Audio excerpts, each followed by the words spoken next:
আমরা সবাই সবসময় একই স্টাইলে একঘেয়েমি নুডলস হয়তোবা খেতে খেতে অনীহা চলে আসছে। কেউ হয়তো ডিম দিয়ে নুডলস রান্না করছে, কেউ হয়তো চিকেন দিয়ে নুডলস রান্না করছে, সাথেও হয়তো বা কিছু ভেজিটেবল অ্যাড করছে, এতটুকুই। সবসময় একই স্টাইলের রান্না, একই স্বাদের রান্না হয়। চলেন আজকে ভিন্ন ধরনের একটা রেসিপি দেখাই আপনাদের। হ্যালো, আসসালামু আলাইকুম। সবাই কেমন আছেন? আশা রাখি সবাই ভালো আছেন। আমিও আলহামদুলিল্লাহ অনেক ভালো আছি।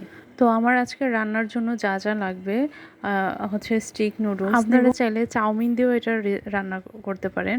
তো আজকে উপকরণ যা যা লাগবে তা হচ্ছে ডিম, কয়েক কোয়া রসুন, শুকনো মরিচ, সস, গুঁড়া দুধ, আর হচ্ছে নুডলস বা চাউমিন, এতটুকু। আর বেশি কিছু লাগবে না। তো আমি ফার্স্টে হচ্ছে চাউমিনটা সিদ্ধ করে নিয়েছি।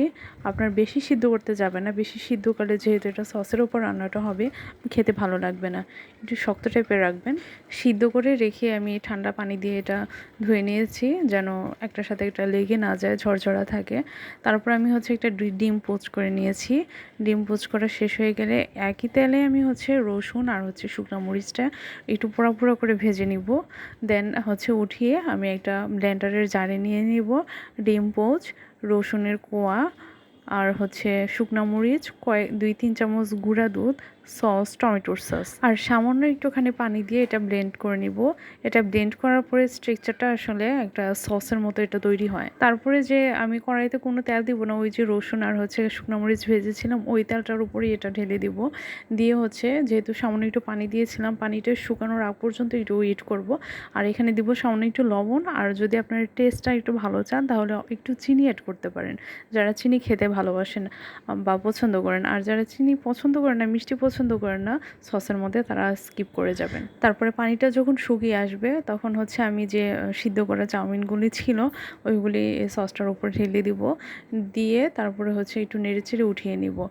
আমি আরেকটা কথা বলে রাখি, এটা অবশ্যই গরম গরম খাওয়ার ট্রাই করবেন।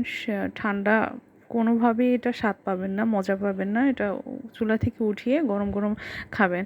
এটা হচ্ছে রসুনের ফ্লেভার আর হচ্ছে গুঁড়া দুধের ক্রিমি একটা ভাব, মানে এত টেস্ট হয় গরম গরম খেলে। আপনারা ট্রাই করে দেখতে পারেন। এটা দেখতে যেমনই লোভনীয় হয়েছে, খেতেও অনেক সুস্বাদু হয়েছে। আর গরম গরম আপনারা অবশ্যই খাবেন। আমি আবারও বলে নিচ্ছি, ঠান্ডা খেতে যাবেন না।